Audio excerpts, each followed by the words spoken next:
Yo yo, happy Friday sa lahat. Tara, samahan nyo ako. Magluluto tayo ng sinigang sa miso. Ito ang ingredients natin.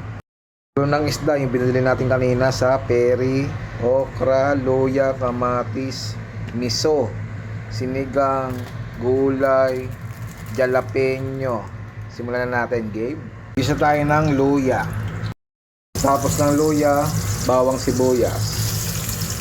Lagay na natin kamatis. Lagay na natin ang isda.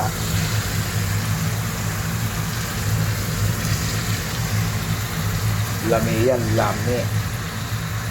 Lami kaayo mga men. Ang laki oh. Lagay tayo tubig, 2 cups. Lagay na tayo ng miso para lami.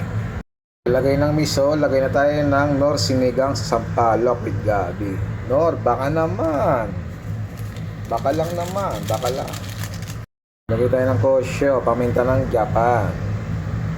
Black pepper, marami, mas masarap.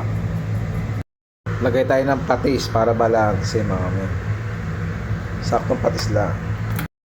Takpan at pakuluan ng 5 minutes. Lagay tayo ng jalapeno. Lagay tayong okra para lami. Tinransfer ko sa mas malaki mga men kasi hindi kasya. Meron pa tayong gulay oh. Kanya na kulo-kulo na oh. Siyempre di pwedeng mawala ang labuyo. Nale, lettuce. Lubog lang natin siya, lubog lang. Lami yan, lami. Sustansya mga men. Tikman na natin yan. Yung ganyang sinigang sa miso mo mga men oh. Diba? Palami. Tikman na natin yan. Moment of truth. Tikman na natin ang sinigang sa miso. Thank you Lord. Tadakimasu. Kain tayo, kain. Eh, sabaw.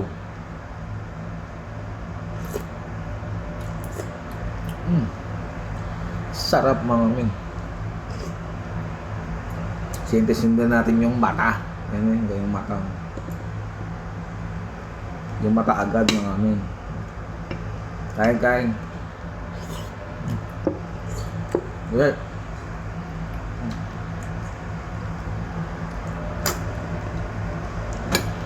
Sarap.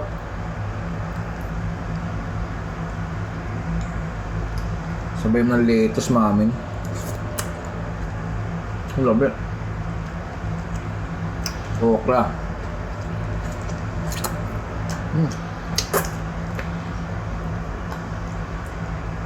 Jalapeno. Anghang saya. Labuyo.